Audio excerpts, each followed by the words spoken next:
په هیبت آباد کې پلار ولګېد او خپل 3 بچي چې دي نو هغوی له زار ورکړل او هغه یې مکمل طور باندې ختم کړل. خپل ښځې له یې هم زار ورکړل او په خپله یې هم زار وڅکړل. ویډیو راسره مکمل وګورئ.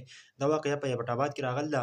د دې مکمل تفصیل درته شریکومه چې پلار ولې مجبور شو چې هغه خپل بچو له چې دی نو زهر ورکړلو او خپل ښځې له یې هم زهر ورکړل او په خپله یې هم زهر وڅکلو. د هغه نه پس چې دی نو ښځه او خاوند چې دی نو هغه په هسپتال کې داخل وو او هغه بچي چې دی نو مکمل طور باندې د دنیا نه رخصت شوي دي. ملګرو دې ویډیو اصل حقیقت دا دی که نه، دا کس پخپله دا خبره کوي که نه، دې دا خبره کوله ویل یې که نه چې ما جواري کوله جوی اپلیکیشن. نن سبا چې کومه اپلیکیشن راځي نوجوانان پکې ډېر زیات چې دی نو هغه روپۍ پکې ورږدي او هغه یې پکې بیلي روپۍ. نو داسې چې دی نو دې هم داسې کوله، نو په دې چې دی نو په لکونو روپۍ باندې بیلل وې. کله چې په لکونو روپۍ باندې وبیللې نو دې چې دی نو واپس دغه روپۍ نه شوې ادا کولی. دغه روپۍ چې دی نو واپس نه شوې ادا کولی، نو دې چې دی نو خپل بچو له زار هم ورکړلو، دا یې هم ختم کړل او په خپله یې هم زار وڅکلو، خپل ښځې له هم زار ورکړلو، ښځه یې هم د دنیا نه رخصت شوله او په خپله چې دی نو هغه په هسپتال کې داخل وو، هغه چې دی نو ژوندی پاتې شو. ملګرو نن سبا چې دی نو ډېر زیات نوجوانان چې دی نو هغه دغه اپلیکیشن استعمالوي، روپۍ ورته ورچوي لکه جواري والا اپلیکیشن او په هغه کې چې دی نو روپۍ ګټي او د هغه نه پس چې هغو نه چې دی نو روپۍ هم وایي.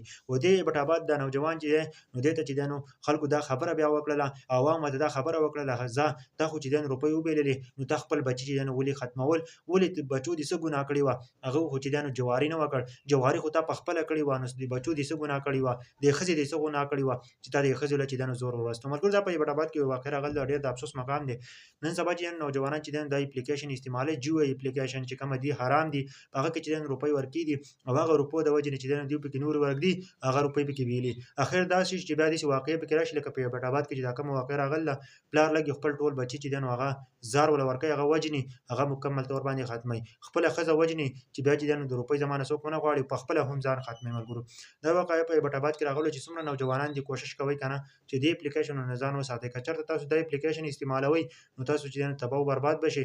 ډېر داسې نوجوانان او داسې واقعې راغلي 45 लाख रुपए او 46 लाख रुपए او 70 लाख रुपए داسې واقعې پکې راغلي په دې اپلیکیشنو کې چې هغه چې دی نو د هغو نه وهلي دي او بیا چې دی نو هغو ځان په خپله باندې ختم کړی دی، په تومانچه یې ځان ایستلی دی، په څه طریقه باندې ځان ختم کړی دی، د هغه روپۍ یې نه شوې ورکولی. یا مور پلار لګېدلي دي یا د کور نه ایستلي دي چې زموږ ستا سره څه تعلق نشته دی، ځکه که نه تا چې کوم کار کړی دی نو دا چې دی نو ډېر د افسوس مقام دی. ملګرو په دې واقعې باره کې څه وایي خو مې کمنټ ضرور وکړئ چې څومره نوجوانان هغو ته زما دا ویډیو ضرور ورسوئ.